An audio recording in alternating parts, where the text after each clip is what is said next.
MBBSৰ পৰীক্ষাত সুখ্যাতিৰে উত্তীৰ্ণ হৈ মাৰ্ঘেৰিটালৈ গৌৰৱ কঢ়িয়াই আনিলে নম্ৰতা দাসে।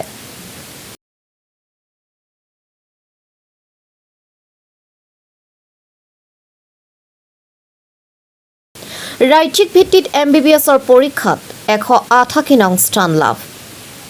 সদ্য ঘোষিত MBBSৰ পৰীক্ষাত সুখ্যাতিৰে উত্তীৰ্ণ লাভ কৰি মাৰ্ঘেৰিটালৈ গৌৰৱ কঢ়িয়াই আনিছে মাৰ্ঘেৰিটাৰ সুযোগ্য কন্যা নম্ৰতা দাসে। নম্ৰতা দাস অসম চাহ কৰ্মচাৰী সংঘৰ মাৰ্ঘেৰিটা শাখাৰ অন্তৰ্গত নামদাং চাহ বাগিচা গোটৰ সম্পাদক দীপাংকৰ দাসৰ সুযোগ্য কন্যা নম্ৰতা দাস। নম্ৰতা দাসে যোৰহাট চিকিৎসা মহাবিদ্যালয়ৰ পৰা ৰাজ্যিক ভিত্তিত MBBSৰ পৰীক্ষাত 188 নং স্থান লাভ কৰিবলৈ সক্ষম হয়। সৰুৰে পৰা অতি মেধাৱী ছাত্ৰীগৰাকীয়ে আৰ্টৰ উপৰিও ভাল অভিনয় কৰে।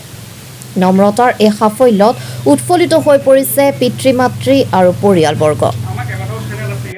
মানে ইয়াতকে আৰু সুখৰ দিন নাই নিচিনাই লাগে। এইটো বহুত সুখৰ দিন,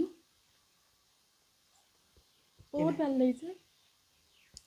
কেনেধৰণে কষ্ট কৰিবলগীয়া হৈছিল? কষ্ট মানে তেনেকৈ যিখিনি সদায় মাতৃ কবি হিচাপে কৰিব লাগে সেইখিনিয়ে কৰিছোঁ। আৰু তাইও যথেষ্ট কষ্ট কৰিছে। তাইও পঢ়াত বহুত আগ্ৰহ পেলে। আৰু আজি তাই থকা হ'লে ভাল লাগিলে হয়, সেইখিনিকে ক'বলৈ খুজিছোঁ। আৰু ক'ব পৰা নাই মানে মোৰ মানে হেৰি লাগিছে ন, তাই থকা হ'লে বেছি ভাল লাগিলে হয়। আৰু তাইও পঢ়াৰ প্ৰতি খুব হেঁপাহ আগ্ৰহ সৰুৰে পৰাই আছে। সৰুৰে পৰা মানে তাই খুব পঢ়াৰ প্ৰতি হেঁপাহ, সেইকাৰণে আজি এইখিনি পালে, এইখিনি সক্ষম হ'বলৈ হেৰি হ'ল। আৰু তাইৰো খুব মানে শান্তশিষ্ট মানে ছোৱালীজনী, ইমান হেৰিও নহয়, পঢ়াৰ প্ৰতি খুব হেঁপাহো আছিলে তাইৰ। সেইকাৰণে আজি ইমানখিনি সফল হ'বলৈ পাৰিলে, সেইখিনিকে ক'বলৈ খুজিছোঁ। আৰু ক'বলৈ সৰুৰে পৰাই চিকিৎসা সৰুৰে পৰাই আছিলে তাই মানে এইটো।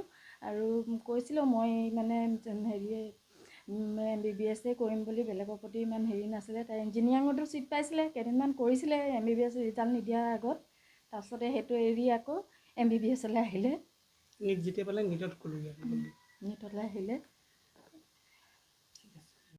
কষ্ট কৰিছিলোঁ বাৰু, যি কি নহওক মোতকৈ বা মাকতকৈ তাইতো বেছিয়ে কষ্ট কৰিছে, যিটো কাৰণে তাই আজি সেই ফল পাবলৈ মানে সক্ষম হৈছে। গতিকে আমাৰ মানে গাৰ্জেন হিচাপে আমি যিমানখিনি তাইক ছাপোৰ্ট দিব লাগে চেষ্টা কৰিছিলোঁ সিমানখিনি দিবলৈ। তাত এতিয়া কিমান দূৰ দিব পাৰিছোঁ নোৱাৰিছোঁ ক'ব নোৱাৰোঁ। কিন্তু কথা হৈছে কি, তাইৰ আজি সফলতাত আমি আনন্দিত হৈছোঁ। হয়, তাই কোন কলেজৰ পৰা MBBS হেৰি কৰিছিলে, তাৰপিছত আৰু কিমান ৰেংক পাবলৈ সক্ষম হৈছিল? MBBS তাই আপোনাৰ যোৰহাট চিকিৎসা মহাবিদ্যালয়ৰ পৰা পাছ কৰিছে MBBS, আৰু তাইৰ ৰেংক হৈছে 188, মানে 188। সৰুৰে পৰা কেনেকুৱা আছিল তাই পঢ়াত? সৰুৰে পৰা ভাল তাই পঢ়াত। তাই প্ৰায় ফাৰ্ষ্টে আহি আছিলে ক্লাছত। তাৰপাছত SSLC ৰিজাল্টটো ভাল, তাই ডিষ্টিংশ্যন পাইছিলে। হায়াৰ ছেকেণ্ডেৰীও ভাল। তাৰপাছত তাই MBBSত গৈ আৰু বৰ্তমান এইটো অৱস্থাত আছে। আৰু বৰ ভাল কথা আৰু বহুত সুখৰ খবৰ। যিহেতু মোৰ ওচৰ চুবুৰীয়া মাৰ্ঘেৰিটা চাহ বাগিচাৰ মোৰ ঘৰৰ কাষতে মোৰ ভনীয়েক এজন দাদা, আৰু মোৰ দাদাৰ যিজন ভাইটি বাগৰ, তেওঁ মোৰ একেলগৰ স্কুলৰ, আৰু মোৰ ভতিজী ছোৱালীয়ে হ'ব এইজনী। ইমান ধুনীয়াকৈ ৰিজাল্ট, আৰু MBBS ক'লে আমাৰ বাগিচাৰ মাজত দেখিবলৈ বহুত কমকৈ।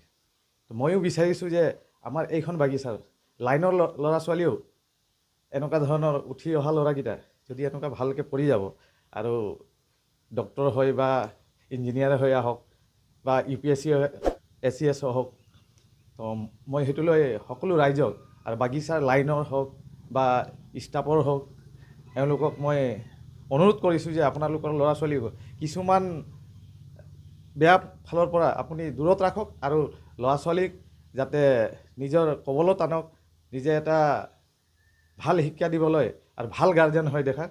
মই আমাৰ নম্ৰতাৰ মা দেউতাক মই অশেষ ধন্যবাদ দিছোঁ, যিহেতু এজন শৈক্ষিক গাৰ্জেন আৰু অদক্ষ গাৰ্জেন হিচাপে তেখেত ইমান ধুনীয়াকৈ লৈ আহিলে আৰু আজি ডক্তৰ বনাবলৈ সক্ষম হ'ল।